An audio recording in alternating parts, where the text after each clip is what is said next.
Bonjour à tous, bienvenue dans le podcast des experts de demain. Aujourd'hui, nous explorons les stratégies de gestion essentielles pour les entreprises. Nous allons parler plus particulièrement de la stratégie des coûts avec nous deux experts du secteur. Merci.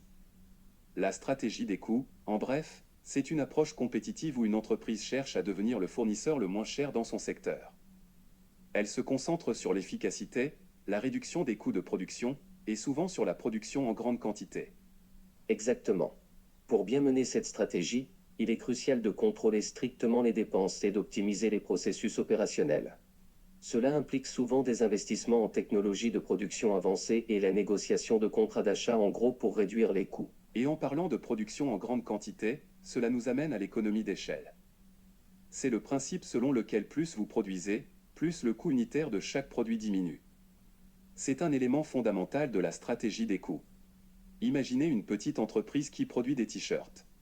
Pour réduire ses coûts de production, elle décide d'acheter ses matériaux en vrac à des prix réduits, d'automatiser une partie de ses processus de fabrication et de rationaliser sa chaîne d'approvisionnement pour réduire les coûts de transport.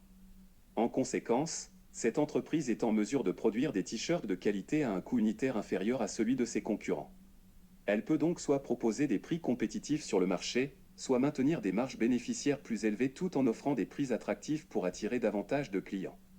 Cet exemple montre comment une entreprise peut utiliser une stratégie de coût pour améliorer sa compétitivité sur le marché en réduisant ses coûts de production.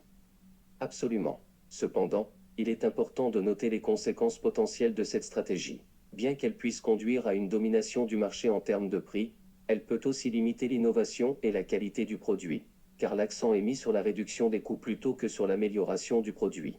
Très bien dit. Une stratégie des coûts réussie nécessite un équilibre délicat entre coût et qualité, et doit être surveillée de près pour s'assurer qu'elle reste viable à long terme. Merci pour votre écoute.